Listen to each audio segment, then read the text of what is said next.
How's it going, everybody? Thanks again for tuning into the channel. This is not going to be a hiking video today. I figured today would be a perfect opportunity to break down my gear setup because I haven't actually had a chance to do that yet. But, you know, I got about 500 miles, a little over 500 miles on this current setup. I have made a few changes.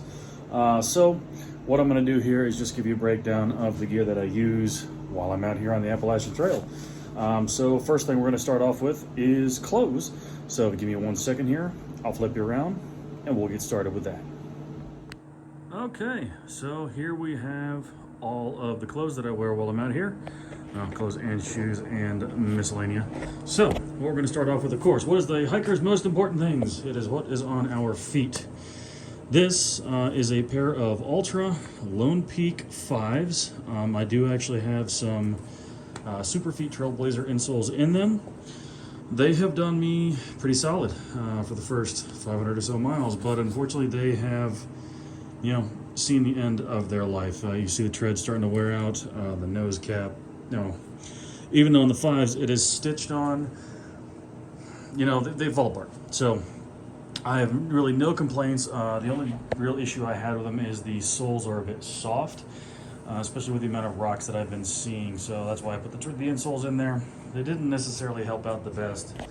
So I have another pair of 4.5s, Lone Peak 4.5s at home. I might switch back to those.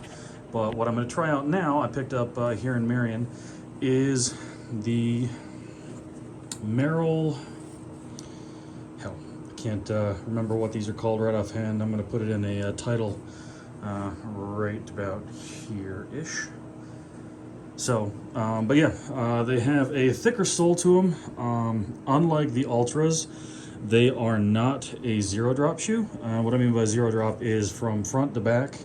On the Ultras, there is no lift at the heel. I want to say it's just a couple degrees in the Merrells. They're both size 13s. You know, I usually wear 12.5, but you know, your feet grow and swell and do all kinds of other stuff while you're out here. So, you know, you get a little bit larger and you make do. And it really doesn't seem to hurt you at all. You actually do get benefit on the downhills just because your toes aren't smashing into the front of your shoes all the time and you're less likely to lose toenails that way. So I'm going to try these out. Again, I wish I remember what they were called offhand, but anyway, I've been walking around town while I've been here for the past couple days, and they're very comfortable. So can't wait to try them actually out on the trail. But moving on. Right after the shoes, most important is the socks. So while I'm hiking, I have 2 pairs of Darn Toughs. Pretty much wear those, you know, just while I'm on the trail. You know, they get nasty, they get crappy. I switch out to my toe socks in the evening. Usually it's my blue pair. I just picked up these 2 green pairs. They're a little bit shorter. But I may actually switch over to using those during the day and go back to using the Darn Toughs at night. These are Injinji toe socks, so size large. But anyway, that's what I wear. Usually just get like a little bit extra warmth on my feet at night, which is why I've been doing the toe socks. But since I have not worn these Merrells on trail too long, if I start having any hot spots or anything with the blisters or whatever, I'll switch to the toe socks because they do keep your toes from rubbing together. Which has actually proven to be quite a godsend, to be honest. But moving on the opposite end of my body, I got my head. So I have 3 buffs. Y'all very familiar with the neon yellow and black one that I wear, which matches my shorts, but we'll get back to that later. Got another cool buff. This one's merino wool. This one is a cooling buff, and this is actually an Outdoor Research cooling. I just use that pretty much when it's, you know, a little bit hot at night. I keep something on my head just because I do not like mosquito bites. Mosquito bites in your dome are not awesome. If you're not staying in your tent, if you're in a shelter, you need that little bit of extra protection, and that makes it so I don't get too hot. But that said, I do have thermals if you are too cold, because again, it was July 3rd and it dropped down below 40 degrees up on the top of the mountains here. That got my attention. So these are Columbia 250s. They are the Omni Heat. They have the, I guess, foil dots on the inside of them. Very comfortable, Sometimes they actually end up being what I wear while I'm doing laundry, because why not? Everything else is in the wash, you gotta wear something. Otherwise, you could get arrested for indecent exposure. But anyway, hopefully that'll never happen. But yeah, there have been times I've spent entire days walking around town in thermal underwear. Don't judge me. But in other underwear, these are ex officios. You know, a lot of other hikers wear them. It's just very, very good fabric. It does not chafe you. It's lightweight, dries out quick, things like that. I do have two pairs. Obviously, I'm wearing one, so you're not going to be seeing the one I am wearing. But in terms of shirts, I have three. I have a sleeveless, just dry tech. Pretty sure I got that at Kohl's. This one is a short sleeve dry tech, same material. Just really quick drying, you know, very nice against the skin. You don't chafe, you don't get any of those other problems. And you know, as much as I sweat drying out a little bit quicker, it's helpful. Camp clothes. I have a Mountain Hardwear, just long sleeve quarter zip. It's got kind of a thinner mesh on the back, so it's not entirely super cold gear. There are also thumb holes on the sleeves. I kind of like the thumb holes, they're growing on me. I might actually try and look for that for my next long sleeve gear when it gets to be colder, closer to fall, when I get in New England. I also have North Face lightweight, kind of minimally stretchy running pants. That's what I use also for, you know, camp clothes. And mostly hiking. These are Brooks running 5-inch inseam, just running shorts.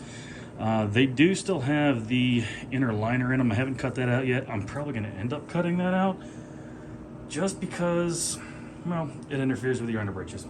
And, well, it is what it is. Miscellaneous warm gear here. I do have an Outdoor Research merino wool with a little bit of a fleece liner beanie. That thing has been a godsend. And again, back when I was in the Smokies, when I was freezing cold, I proved that even though it was soaking wet, it was still keeping me warm. And got some light liner gloves. These are also those Columbia Omni Heat, you know, just liner gloves. They have a little pads on the fingers and thumbs, so you can still actually use them with your touchscreen phones, iPads, technology, whatever, while you're wearing them. This is a C2 Summit camp towel. Kind of count that with my clothing just because it goes in my clothes bag. That's a little microfiber towel, very handy for drying off. Also use it to get some condensation out of the inside of my tent in the mornings when there is some, because being a single wall tent, they do have condensation issues, but I'm going to cover that later when I go over some more of my gear. And lastly, clothing wise, I got a pair of Oakley valves. They're polarized. I don't wear them very often except when it's super bright and I'm out on ridge lines. And to the left of that here is a Magpul, just hard sunglasses case. Very, very handy. It's 3.3 ounces by itself. It's probably overkill, but I don't want to smash my glasses. So it is what it is. But anyway, that is a quick rundown of the basics of my clothing setup. So moving on, 1 second. And all of the stuff that I'm not wearing, obviously I'm going to be wearing this when I go back onto the trail tomorrow. Packs into a Z-Packs dry bag, very, very compact. Keeps everything dry as well for the most part. So that also goes inside of my pack, inside of a black plastic compactor bag, you know, garbage bag. But the one thing I forgot to mention is camp shoes. These are just some super El Cheapo Walmart, you know, slip-ons, super lightweight. Quick tip for you though, this is just some 550 paracord. I ran a loop through there just because that gives you some place to actually hook them onto the back of your pack. If they're wet, you don't want to throw them in your pack. I just pop them onto a carabiner that's on the back of my pack that you will see here in a little bit. But anyway, yep, that's it for the clothing update. And now we are going to move on to, let's see here, miscellaneous. All right, 1 second. Okay, so this is the pile of crap that I consider my miscellaneous gear. So let's start with the top. Of course, you know these are the Knock Outdoors carbon fiber trekking poles. These are the ones I started with. Obviously, they still have the Luco tape all over them. One of the tips actually just started falling out. I slapped a little Gorilla Glue on there earlier, so that's going to stay in it. And I'm going to try and make these last as long as I can. Like I said, I dealt with Emily at Knock Outdoors. She was super helpful. I did actually get another pair sent home on a warranty replacement, so I will be picking those up once I get up to Harper's Ferry, so can't wait for that. Keeping things dry. This is a Columbia rain jacket. I'm not sure which model it is. It's kind of heavy. It doesn't breathe that well. It doesn't have pit zips. But, you know, if I really need it, if it's a stupid downpour, if I just want a good windbreaker, you know, that's why I carry that. And, of course, this is the Six Moon Designs carbon fiber umbrella. I use that far more often than I thought I would be. It's super handy. Yeah, I consider it a luxury item, but that 6 ounces is well spent for me. Yeah, I use that all the time. It's great for going do your business in the middle of the night when it's raining, so you don't have to throw on all your gear, make swishy raincoat noises, and piss off everybody who happens to be around you. But yeah, so that's what I got for waterproofing gear, rainy day stuff. This is a Magpul DACA pouch, and that is what I use for my electronics bag, which is way too heavy right now, but I use a lot of battery power between recording and editing and all that kind of stuff. These are Jabra Elite 75s. They are my Bluetooth headphones that I use all the time. Really great headphones, last all day long on a charge. Couple cables, just charge cables, USB-Cs and USB to micro USB, depending on what I'm trying to charge up. iPhone charge cable. This is an Anker smart charging block. It's super heavy by itself. I want to say that's almost 5.5 ounces by itself.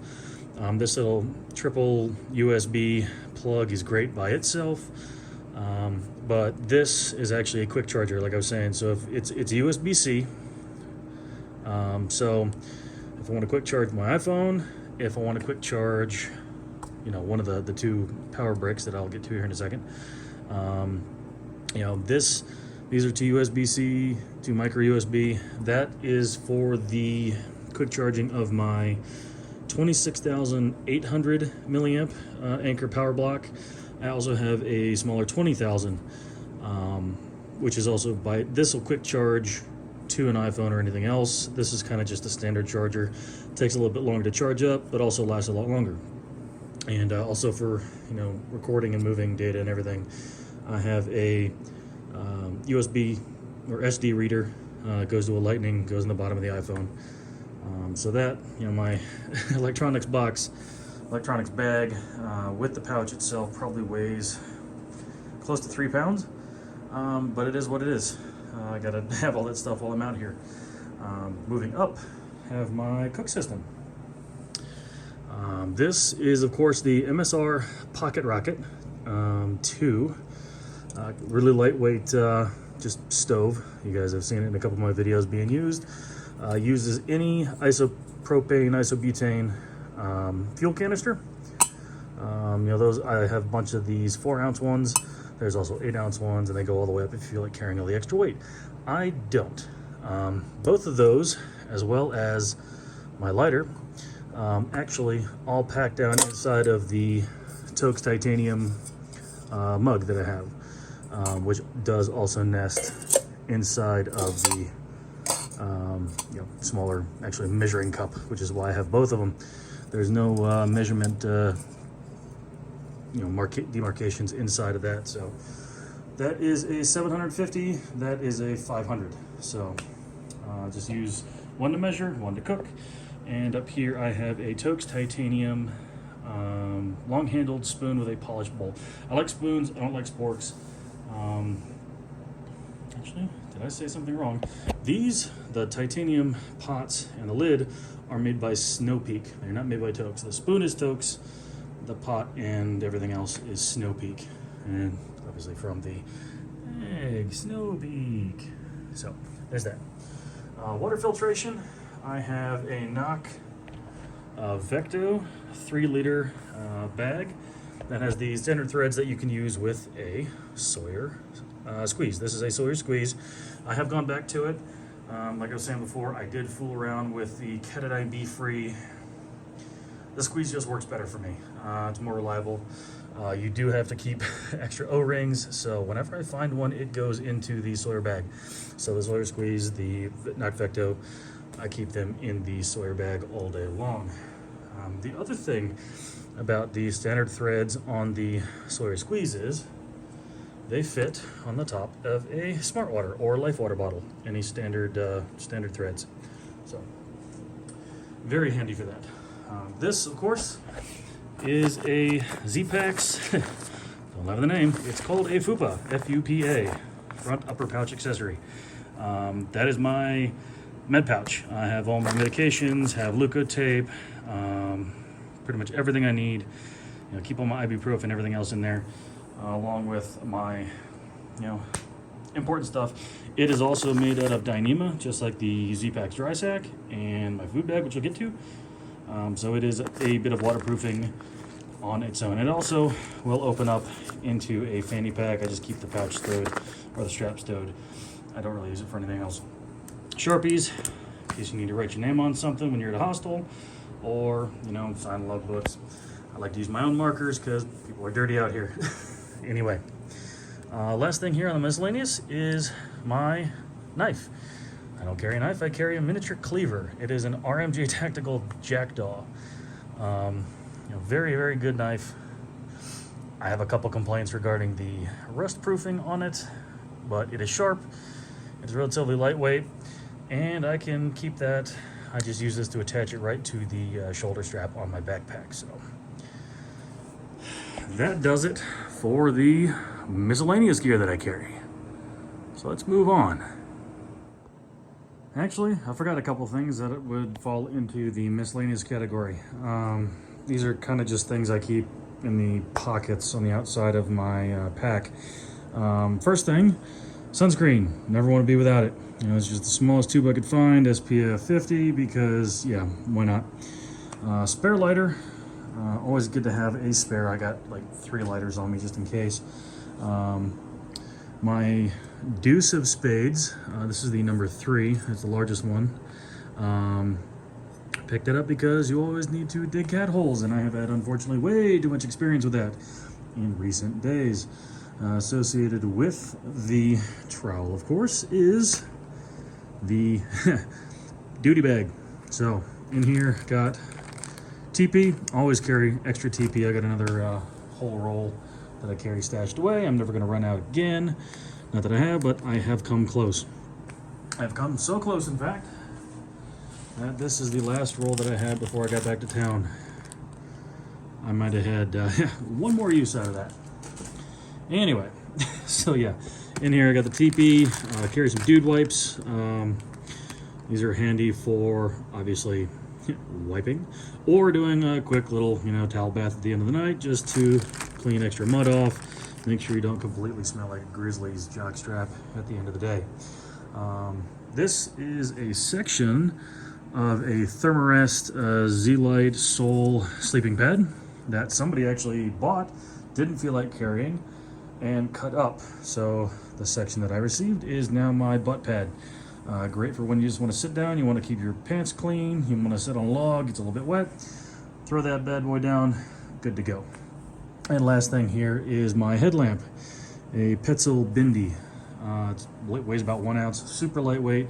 It recharges with a micro USB, so that's one of the cables that I carry.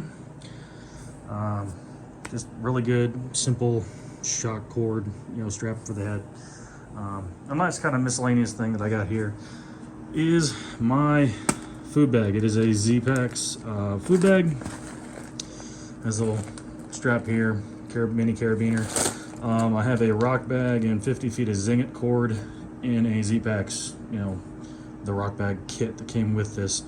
It's usually the heaviest thing in my bag. Currently I have 7 days of food in there, only because the next stop I think I'm going to have is going to be in Parisburg, and that's 100 miles away. So I figure I can make 100 miles in a week, which is why I'm carrying all that. So yeah, that covers the rest of my miscellaneous gear. So last thing we're going to be going over is going to be my big three. So let's get that stuff on the bed here. Actually, I'm being dumb. I don't think I mentioned this. This is another microfiber small cloth. Keep it in a Ziploc just because I use it to clean the lens on my phone if it gets sweaty or if it's raining, things like that. It's about 14 inches by 8 inches, and someone actually found in a hiker box. So bonus, free is the best. Okay, and here we go. When I say big three, this is what people are going to be thinking of. Big three includes your tent, your sleep system, and your pack. So that's basically what we got here. So let's start off with the tent. Tent that I have is a Z-Packs Duplex. Of course, these are 8 stakes. I have a little Z-Packs stake bag. The tent itself weighs about 19 ounces. These weigh about another 4, give or take. So super lightweight tent system. Those you actually do need to have trekking poles. So that's why I have 2 trekking poles instead of just one. Like, I don't carry a walking stick because I do need both actually to set up my tent. Of course, you've seen that setup before. Don't need to go into that too much more. Sleep system. I have, well, first of all, I carry all of it during the day inside of the Thermarest pump sack, which actually is the bag I use to help inflate my Thermarest Neo Air X-Lite. That is my sleeping pad.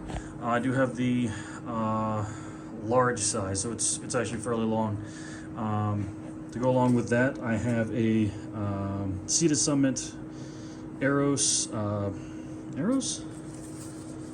Yes, Aeros pillow, just a large pillow. I didn't think I'd actually like it, but that thing is killer. It is the best way to actually help you get a better night's sleep. You can inflate it all the way. You can inflate it kind of not all the way if you want to have a softer night's sleep, which is really good. And to top off my sleep system, I have the Enlightened Equipment Revelation. It is a 20-degree quilt. It is down with the 850 fill power. That thing's awesome. I can't really say anything better about it. That's the best quilt that I've had. I thought about getting a sleeping bag, but the quilt is actually working out a lot better. Once I get done with my trek, I'm going to do like a full review of that. Well, I'm going to do another full review of all of my gear, but especially that and my tent, my whole sleep system and everything else. And of course, the pack that I'm using now is the Hyperlite Mountain Gear Southwest 4400. It kind of works out to about a 70-liter pack, kind of like the Osprey that I started with, but the Osprey with the rain cover and everything else ended up weighing 6.5, almost 7 pounds empty. Completely empty, this thing is 2.5 pounds. That is awesome. Weight savings on that alone was absolutely worth it. It is a, it's a frameless pack. It has just a kind of a cooperate booger, just like a foam pad on the back here. You will notice on the front I have added the 2 Z-Packs smart water bottle holders that I had on my Osprey. I took them off, put them on here. And I just like those because when you have a full bottle in each one, it really helps to offset the weight that you have in the back of the pack. But it is dirty. I have no idea what that was. It's gummy and disgusting. So yeah, 1 second. Anyway, moving along. That was gross. So yeah, obviously the pack is white. You set it down, it gets dirty, but it's holding up really well. When you move it around, all the stuff that are in the pockets just kind of comes back out again, like all those little cedar needles, spruce needles. But the pack itself is actually made of Dyneema, DCF Cuban fiber. So it's waterproof on its own. Obviously you've seen the rain that I've had this pack in. Everything in the inside stayed super, super dry. I can't say enough good things about this pack yet. Again, I've only been using it for about 100 miles or so. but this is what's going to take me all the way to Katahdin. But even though it's waterproof, I do carry everything. I have a 39-gallon, just a large garbage bag, compactor bag, that I put inside, and then everything else I pack into that too. So, yeah, that is pretty much the rundown of my gear. And, you know, what else can I say? That's what I use. That's what I carry on a day-to-day basis. And, yeah, if you have any other questions on it, leave me a comment down below. I'll check it, and I'll try and answer everything I can. But thanks for watching. Just wanted to, had a couple of people ask about the stuff that I've been using and what changes I've made to my gear over the mileage so far. So, but figured since I'm stuck in a hotel, being sick and whatnot, that I would happily share with y'all what I am working with. So, thanks again for watching. I know it's been kind of a tedious, long gear video, but I wanted to give you a bit of a breakdown of everything in a little bit of detail. So, again, thanks for watching, and I'll catch you in the next one.